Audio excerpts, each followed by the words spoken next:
तो चाइना को कैसे डिस्ट्रॉय किया जाए? तो चाइना को डिस्ट्रॉय करने का तरीका यह कि उसका जो एनर्जी तंत्र है, जहां से वो एनर्जी प्राप्त करता है, उसको डिस्ट्रॉय करो तो उसका एनर्जी का कांस्टेंट आ जाएगा। लेकिन मोसाद के लिए एक सबसे बड़ी प्रॉब्लम की जड़ यह है कि चाइना का जो प्रभुत्व है, जो सामान बनाने में है और एक्सपोर्ट करने में है, या टेक्नोलॉजी के इवॉल्वमेंट में है, या फिर अपनी इकोनॉमी को या स्ट्रेटेजिकली अपना प्रभुत्व को बढ़ाने में, वो मोसाद के जो मॉडल है उससे अलग है एक्चुअली। और वो उसे पसंद नहीं आता है क्योंकि उसके कब्जे में नहीं आता है। तो अमेरिका के लिए सबसे बड़ी चुनौती चीन के रूप में निकल कर आ रही कि और 10 से 15 साल के अंदर चाइना नंबर 1 की इकोनॉमी होगा दुनिया में, और 20 साल के अंदर अंदर, और अमेरिका नंबर 2 की इकोनॉमी होगा। ये सबको पता है। और ये ग्रैंड प्लान मोसाद का और CIA का प्लान क्या कहता है, यानी कि अमेरिका और इजराइल का।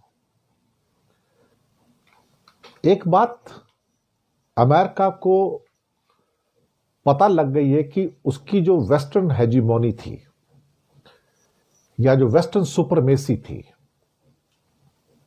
वो धीरे धीरे खिसक रही है। सत्ता का संतुलन दुनिया के दूसरे हिस्से में जा रहा है, और यह बात इन्हें परेशान कर रही है। अमेरिका को लगता है कि पिछले 100 साल से मैं इस दुनिया के फाइनेंशियल सिस्टम के ऊपर, टेक्नोलॉजी पर, वेपन्स के ऊपर और बाकी हिस्सों पर मेरा कंट्रोल रहा है। इवन बैंकिंग पर मेरा कंट्रोल रहा है, IMF और वर्ल्ड बैंक के द्वारा। करेंसी के थ्रू भी मेरा कंट्रोल रहा है।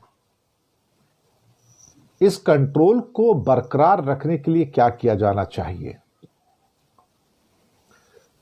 एक तो यह था कि बाकी दुनिया डेवलप ना हो पाए, तो तुम डेवलप हो तो आगे बढ़ते जाओगे।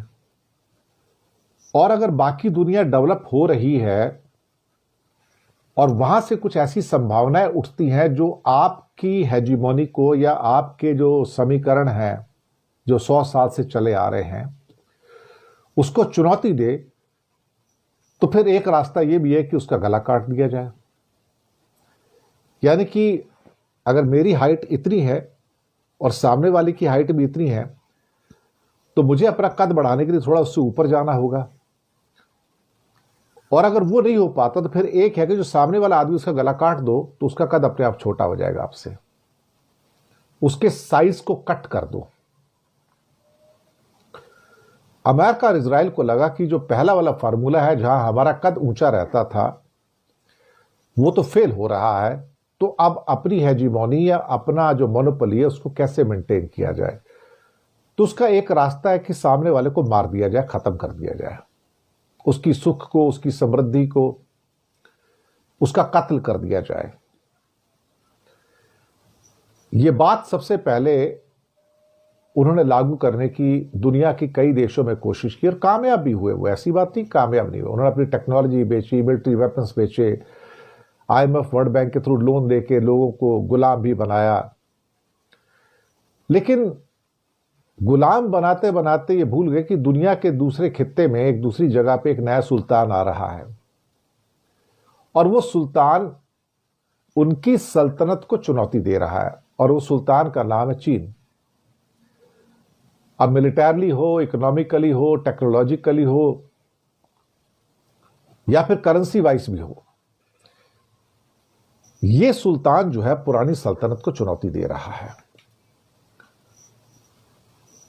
एक खित्ता यानी कि एक रीजन जो कि गल्फ का है, जो बैलेंस बनाने की कोशिश कर रहा था, और गल्फ के ऊपर ये जो साउथ ईस्ट एशिया है, जो इमर्जिंग सूरज है इस दुनिया का, क्योंकि यूरोप तो ढलता हुआ सूरज है और अमेरिका भी आधा ढल चुका है।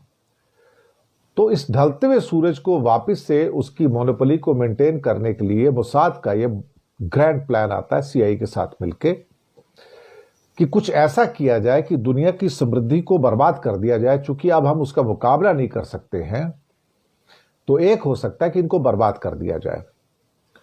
तो बर्बाद करने के लिए सबसे बेहतर यह होगा कि आप दुनिया का जो सबसे समृद्ध केंद्र है, जिसके पास सबसे ज्यादा पैसा आज की डेट में, तो उस केंद्र को आप नष्ट कर दो, और वो गल्फ है। और गल्फ पे पैसा बहुत है, पर कैपिटा इनकम बहुत हाई है, उनके तेल के सहारे दुनिया चलती है।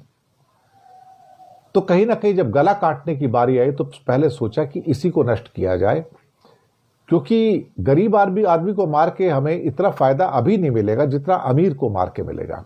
अगर हम अमीर को मार देंगे तो हमारा फायदा हो जाएगा, दुनिया वापस से हमारे ऊपर डिपेंडेंट हो जाएगी। लेकिन यहां पर अमेरिका ने अपना जाल बिछाया था, यह कह के कि मैं तुम्हें सुरक्षा प्रदान करूंगा, लेकिन उस चक्कर में बहुत पैसे कमाए इन लोगों से, बहुत वेपन्स बेचे, सब कुछ किया। लेकिन अल्टीमेटली एक प्लेयर ऐसा भी था यहां पर इस पूरे जोन के अंदर जो उनके कंट्रोल से बाहर था। हमेशा ऐसा होता है दुनिया में, कोई ना कोई तो ऐसा होता है जो आपके कंट्रोल में नहीं आता, और वो ईरान था। ईरान को सपोर्ट प्राप्त था चाइना से भी, नॉर्थ कोरिया से भी, रशिया से भी, और वो अपनी ताकत को बढ़ाता गया। तेल तो उसके पास था ही, लेकिन जज्बा भी था, गुर्बत बहुत थी, क्योंकि तेल बेचने की परमिशन नहीं है, सैंक्शंस लगी हुई हैं 40 साल से ऑलमोस्ट। तो जो अमीर बनना चाहे उसको गरीब बनाए रखो, ये भी अमेरिका की चाल है। और धीरे धीरे ये जो मिथ है कि मैं सैंक्शन लगा सकता हूं, कोई और नहीं लगा सकता, वो भी अब टूटने के कगार पर है। वो टूटने के कगार पर इसलिए कि दुनिया में एक नया अल्टरनेट करेंसी सिस्टम भी पैदा हो रहा है। जिस समय अल्टरनेट करेंसी सिस्टम पैदा हो जाएगा डॉलर के मुकाबले, और 2-4 सालों